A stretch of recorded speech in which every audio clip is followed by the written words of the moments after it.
Je tomu přesně 90 let, kdy na tomto stole v Lánském zámku podepsal první československý prezident Tomáš Garrigue Masaryk svou abdikační listinu. Co ho k tomuto přelomovému rozhodnutí vedlo? Zasahoval do volby svého nástupce a jaká byla vlastně politická situace v polovině 30. let? To vše teď rozebereme s historičkou Dagmar Hajkovou z Masarykova ústavu Akademie věd České republiky. Dobrý den. Dobrý den, děkuji za pozvání. Kdybychom se přenesli v čase, jakého Tomáše Garrigua Masaryka bychom tady v Lánech v prosinci 1935 potkali?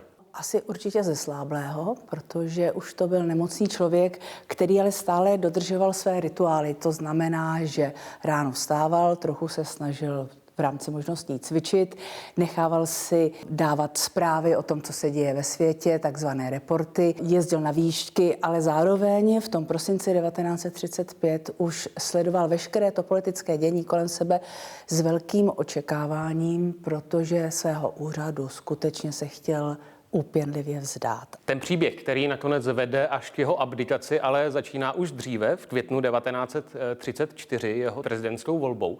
Proč vlastně tehdy už nemocný Masaryk, kterému bylo 84 let, znovu kandidoval na prezidenta? Masaryk už od 20. let přemýšlí o tom, kdo ho nahradí. V té době přemýšlí o Antonínu Švehlovi, vůdci agrární strany, se kterým je ve velmi dobrém politickém akordu a oba dva se dobře doplňují a rozumí si.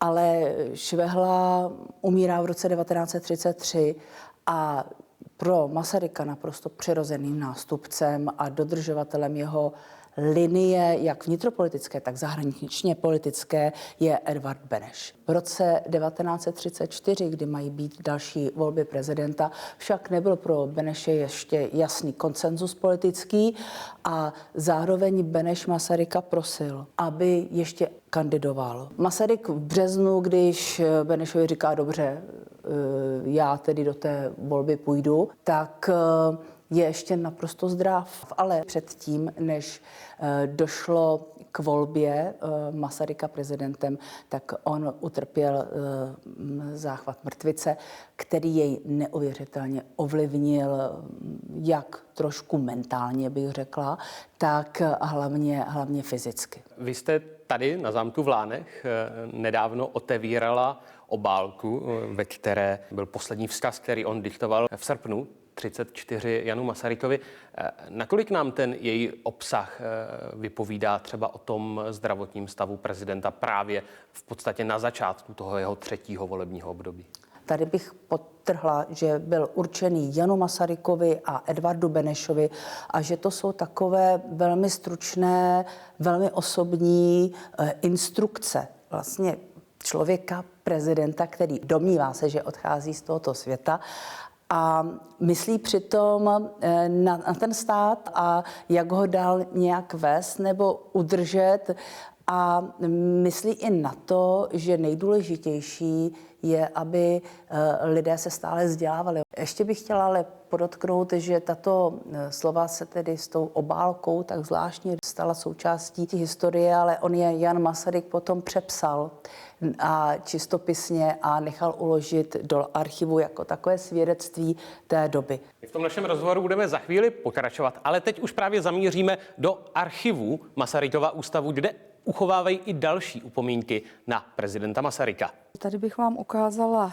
listinu Národního shromáždění, kterou Národní shromáždění potvrdilo čtvrtou volbu prezidenta T.G. Masaryka. Máme lékařské zprávy o vlastně zdravotním stavu T.G. Masaryka průběžně od počátku 20. let až vlastně do jeho úmrtí. Před náma leží asi ten nejdůležitější dokument z celého toho abdikačního aktu, a to prohlášení prezidenta republiky. Kromě fotografií a protokolů, který pořídili úředníci KPR, se totiž dochovalo také to prohlášení prezidenta Masaryka, kterým se tedy vzdal svého úřadu. Prezidentský úřad je těžký a odpovědný a vyžaduje proto plné síly. Vidím, že již nestačím a proto se ho vzdávám. Prezident republiky dle ústavy byl vrchním velitelem ozbrojených sil. A máme zde ještě druhý dokument, který je armádním rozkazem, tedy prezidenta republiky, a on se vlastně loučí i do jisté míry jakoby s tou armádou. Všimněme si, že tady právě máme již podpis prezidenta Masaryka zhotovený tou faksimilí, tím razítkem.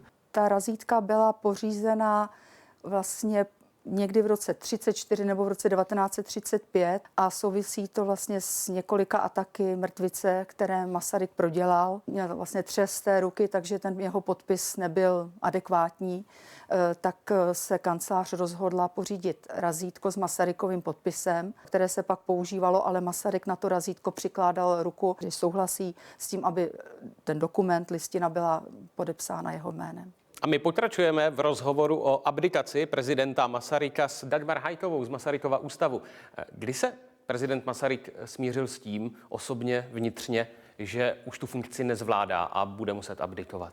On se nejdřív musel smířit s tím, že musí podstoupit ještě tu poslední volbu, i když si uvědomoval, že už ten věk má. Ale po těch mrtvicích i po těch handicapech se postupně směřoval i jeho rodina s tou situací a, jak už jsem říkala, hledal se nástupce, hledal se konsenzus pro Edvarda Beneše. Ta vyjednávání byla velmi obtížná, končila až abdikací Hodžovy vlády v prosinci, kterou Masaryk nepřijal a následně na to sám abdikoval, protože v té chvíli už byl sjednaný ten konsenzus pro Beneše. Masaryk tu abdikační listinu podepisuje v poledne 14. prosince 1935 u tohoto stolu, jak už jsme říkali.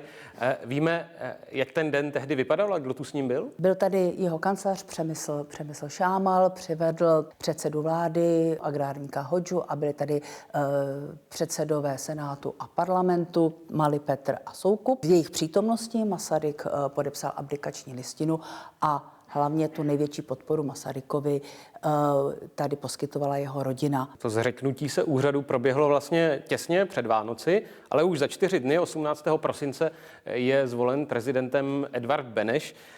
Nakolik bylo jasné, že ta volba půjde opravdu takto hladce a mluvil vlastně Masaryk do toho, kdo ho nahradí v prezidentském úřadu? Masaryk celou dobu prosazoval Beneše, takže to nebylo nic neobvyklého, vždycky to říkal, konec konců, říkal to i v té své abdikační řeči, kdy doporučoval Beneše. Takže ve veřejnosti to bylo celkem nespochybnitelné. Bylo to tak výborně politicky dojednané, že Beneš dostal nejvíce hlasů, více i než Masaryk. Masarykovi zbývají ještě necelé 3 roky života. Jak se vlastně úřadovalo prezidentu Benešovi, tak říkajíc s Masarykem za zády? No tak Beneš za ním chodil každý týden. Přijížděl na obědy nebo na večeře, takže to bylo velmi pravidelné. Masarykovi ten život se trošku zase zmenšil. Když se ho jeho dcera Alice ptala, jestli mu to nevadí, že už nemůže spoustu věcí a on říkal, že ne, že má spoustu času na přemýšlení a že to přemýšlení je pro něj také jako velká práce. A Masaryk, bych řekla, že představuje skutečně symbol první republiky a demokracie. A jestliže budeme uvažovat o jakýchsi svornících toho multinacionálního státu, který měl velké množství sociálních i nacionálních problémů, tak ta osobnost Masaryka by mohla být za takový svorník považována. Říká k posledním dnům Tomáše Garrigua Masaryka ve funkci hlavy státu historička z Masarykova ústavu Akademie věd Dagmar Hajková. Děkujeme za ten odborný vhled do prezidentského života. Děkuji. A já závěrem doplním, že celoživotnímu odkazu prezidenta Masaryka se věnuje i muzeum tady v Lánech, které mohou návštěvníci navštívit každý týden od úterý do neděle.